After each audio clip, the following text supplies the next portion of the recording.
وَإِذَا قَرَأْتَ الْقُرْآنَ فَاسْتَعِذْ بِاللَّهِ مِنَ الشَّيْطَانِ الرَّجِيمِ بسم اللہ الرحمن الرحیم۔ آج کا سوال یہ ہے کہ کیا قرآن مجید فرقان حمید پر غور و فکر کیا جا سکتا ہے؟ کیا اس کی آیات پر عقل و شعور سے کام لیا جا سکتا ہے؟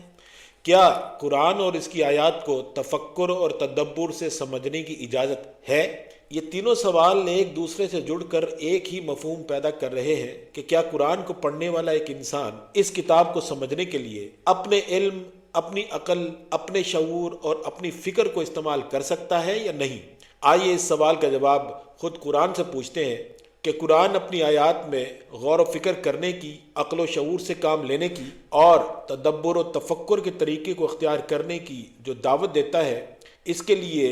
لفظ تتفکرون استعمال کرتا ہے، تشعرون استعمال کرتا ہے، تعقلون استعمال کرتا ہے، تدبرون استعمال کرتا ہے، یعلمون استعمال کرتا ہے، تعلمون استعمال کرتا ہے، اور ان الفاظ کے ساتھ آنے والی آیات کا شمار قرآن مجید میں سینکڑوں تک جا پہنچتا ہے۔ میں نے ان سینکڑوں آیات میں سے منتخب طور پر چند آیات کو یہاں آپ کے سامنے پیش کرنے کی جسارت کی ہے۔ اس موقع پر یہ بات بھی سمجھنے اور یاد رکھنے کی ہے کہ یہ تمام الفاظ جن جملوں میں قرآن کے اندر استعمال ہوئے ہیں، وہ جملے اکثر و بیشتر کسی گفتگو کے آخر میں ایک پنچ لائن کے طور پر آتے ہیں۔ پنچ لائن لٹریچر کے اندر اس جملے کو کہتے ہیں جو ساری گفتگو کا سردار ہوتا ہے، پیچھے کی جانے والی ساری بحث کا مرکزی پلر ہوتا ہے۔ پہلی آیت سورۃ البقرہ سے ہے کہ کذالک یبین اللہ لکم الآیات لعلکم تتفکرون۔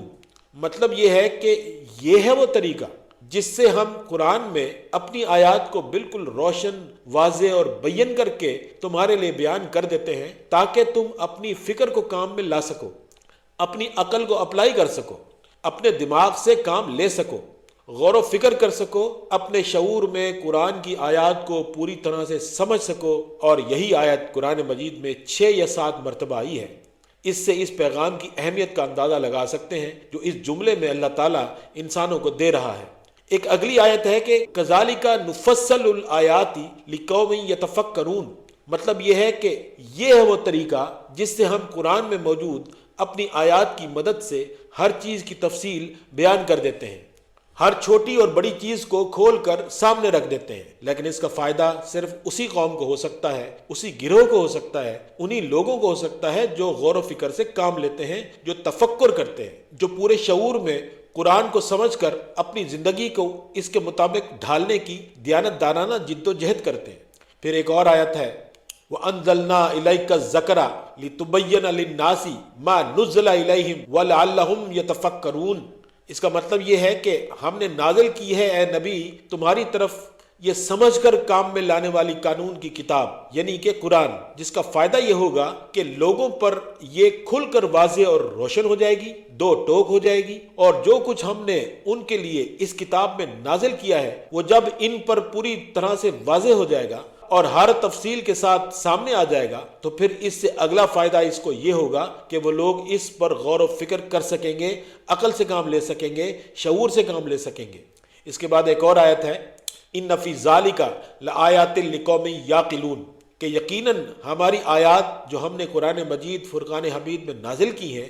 یہ قانون کا اور نشانی کا درجہ رکھتی ہیں، ہوشیار کرنے والی ہیں، الرٹ کرنے والی ہیں۔ نشانیوں کے طور پر ہم نے صرف انہی لوگوں کے لیے اس قرآن میں بیان کی ہیں جو عقل سے کام لیتے ہیں۔ لفظ یعقلون پر غور کریں تاکہ وہ عقل سے کام لیں۔ پھر ایک اور آیت ہے انا انزلناہ قرآنا عربیا لعلکم تعقلون، کہ ہم نے اس قرآن کو عربی زبان میں نازل ہی اسی لیے کیا ہے تاکہ تم اپنے بھلے اور فائدے کے لیے اس پر اپنی عقل استعمال کر سکو۔ اب یہاں تعقلون اور یعقلون کے الفاظ کی آیات آ رہی ہیں، اس سے پہلے تتفکرون کے الفاظ کی آیات آئی تھیں، اور اب اس سے آگے تشعرون کی آیات آ رہی ہیں۔ آیت ہے کہ وَأَنْتُمْ لَا تَشْعُرُونَ، کہ تمہارا یہ حال ہے کہ تم شعور سے کام ہی نہیں لیتے، تم ہوش و حواس سے چیزوں کو دیکھ کر اور اس قرآن کو پڑھنے کے بعد بھی تمہارے ہوش و حواس اور تمہارا شعور تمہارا ساتھ نہیں دیتا۔ اس کے بعد سورہ نساء کی ایک بڑی مشہور آیت ہے کہ افلا یتدبرون القرآن ولو کان من عند غیر اللہ لوجدوا فیہ اختلافا کثیرا۔ مطلب یہ کہ کیا انہوں نے کبھی قرآن پر غور نہیں کیا، تدبر نہیں کیا کہ اگر یہ اللہ کے علاوہ کسی اور کی جانب سے ہوتا تو اختلافات سے بھرا ہوا ہوتا۔ اب اگلے جملے کی تفصیل کو ایک طرف بھی رکھ دیں تو شروع کا جملہ افلا یتدبرون یہ کہہ رہا ہے کہ کیا تم نے قرآن مجید کو پڑھتے ہوئے اس کے اوپر تدبر نہیں کیا؟ کیا تم اس پر غور و فکر نہیں کرتے؟ عقل سے کام نہیں لیتے؟ ان الفاظ سے جڑی سینکڑوں آیات قرآن مجید فرقان حمید میں موجود ہیں جو اس بات کو کہنے، سمجھانے اور فائنل کرنے میں اپنی حد کو پہنچی ہوئی ہیں کہ قرآن اس کے پڑھنے والوں کو غور و فکر کرنے کی دعوت دیتا ہے، اجازت نہیں دعوت دیتا ہے۔ دعوت اجازت سے ایک قدم آگے بڑھ کر ہوتی ہے۔ اجازت کا مطلب یہ ہوتا ہے کہ آپ چاہیں تو یہ کام کریں اور چاہیں تو نہ کریں، بہرحال اس میں آپ کے لیے رکاوٹ کوئی نہیں ہے، اس کے لیے آپ کو منع نہیں کیا جائے گا، لیکن دعوت کا یہ مطلب ہوتا ہے کہ آپ یہ کام ضرور کریں۔ اور جب جملے میں افلا کا لفظ آتا ہے تو یہ تو باقاعدہ ڈانٹ ہوتی ہے کہ ان کو کیا ہو گیا ہے، یہ عقل سے کام کیوں نہیں لیتے، یہ غور و فکر کیوں نہیں کرتے، یہ تدبر کیوں نہیں کرتے، یہ تفکر کیوں نہیں کرتے۔ اب اس سلسلے میں جو آخری آیت میں پیش کرنے جا رہا ہوں وہ اب تک کی دی گئی ساری دلیلوں کی سردار معلوم ہوتی ہے۔ اللہ تعالیٰ نے اس آیت میں ایسے الفاظ سے جملہ کمپوز کر کے ہمارے سامنے رکھ دیا ہے کہ اس کے بعد کسی حیل و حجت کا تصور بھی ممکن نہیں ہے۔ یہ ہے معجزہ قرآن کا کہ وہ جس ٹاپک کو بھی چھیڑتا ہے اس پر بالکل اسی طرح سے حتمی دلیل قائم کر کے اعتراض کے سارے ممکنہ دروازے بند کر دیتا ہے۔ یہ سورۃ الفرقان کی آیت نمبر 73 ہے کہ والذین اذا ذکروا بآیات ربہم لم یخروا علیہا صما وعمیانا، مطلب یہ ہے کہ اللہ کے بندے اور سچے مومن ایسے لوگ ہوتے ہیں، والذین اور یہ ایسے لوگ ہوتے ہیں اذا ذکروا بآیات ربہم کہ جب ان کے سامنے ان کے رب کی آیات بھی پیش کی جاتی ہیں، قرآن کی آیات کا بھی ذکر کیا جاتا ہے، لم یخروا علیہا صما وعمیانا تو یہ اس پر بہرے اور اندھے ہو کر نہیں گرتے،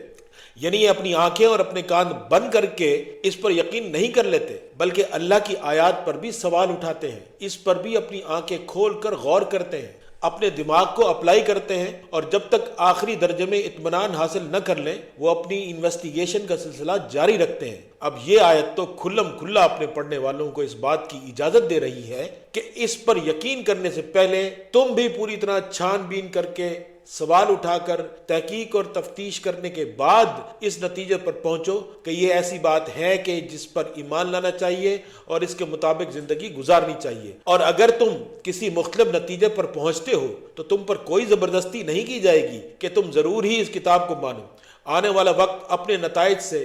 خود تمہیں قائل کر لے گا کہ گزرے ہوئے وقت میں تمہارا کیا گیا فیصلہ درست تھا یا غلط تھا۔ تو ان تمام آیات سے یہ بات فیصلہ کن طریقے سے ہمارے سامنے آ گئی کہ قرآن مجید اپنے پڑھنے والوں کو غور و فکر کی، عقل کے استعمال کی، پورے شعور اور حواس میں قرآن کی آیات کو سمجھنے کی اور اس سے نتائج اخذ کرنے کی دعوت دیتا ہے، اور کئی جگہوں پر تو ڈانٹ کر کہتا ہے کہ اگر تم ایسا نہیں کرتے تو پھر کوئی فائدہ نہیں ہے کہ نہ قرآن کا کہ ہم اس کو نازل کریں اور نہ اس کا کہ تم اس کو پڑھو اور پڑھ کر محض بخشنے اور بخشوانے کا کام کرتے رہو۔ اب یہاں ایک بہت ہی نازک سوال پیدا ہوتا ہے کہ اگر قرآن مجید اپنے پڑھنے والوں کو اس کی آیات پر غور کرنے کی، عقل استعمال کرنے کی، تدبر کرنے کی دعوت دے رہا ہے اور بڑے ہی مضبوط الفاظ میں یہ دعوت دے رہا ہے، تو پھر انسانی عقل جب کسی چیز پر، کسی بات پر، کسی تحریر پر، کسی قانون پر، کسی حکم پر غور و فکر کرتی ہے، تفکر و تدبر کرتی ہے،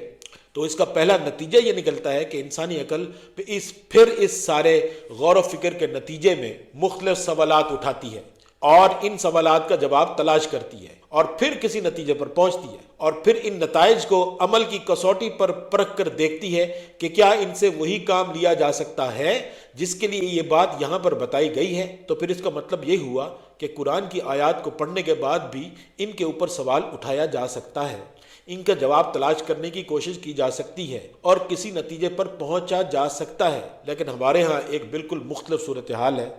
جو پہلے سے موجود ہے کہ قرآن کی ایک ایک آیت کا مطلب اور مفہوم 1200 سال پہلے ہی طے کیا جا چکا ہے، اور ایک کے بعد دوسری تفسیر میں، ایک کے بعد دوسری کتاب میں یہی مطلب تواتر سے دہرایا جا رہا ہے۔ ایسے میں اگر کوئی شخص قرآن کی کسی آیت کو پڑھ کر کسی ایسے نتیجے پر پہنچتا ہے جو پہلے سے موجود اس آیت کے معنی سے، مفہوم سے اور مطلب سے ٹکراتا ہو، تو پوری امت مل کر ایسے نتیجے پر اور ایسا نتیجہ نکالنے والے پر اعتراضات کی اور نقطہ چینی کی بھرمار کر دیتی ہے، اور یوں معلوم ہوتا ہے جیسے قرآن کی آیت کو پڑھ کر اس پر غور و فکر کر کے، اس پر سوال اٹھا کر اور ان کا جواب تلاش کر کے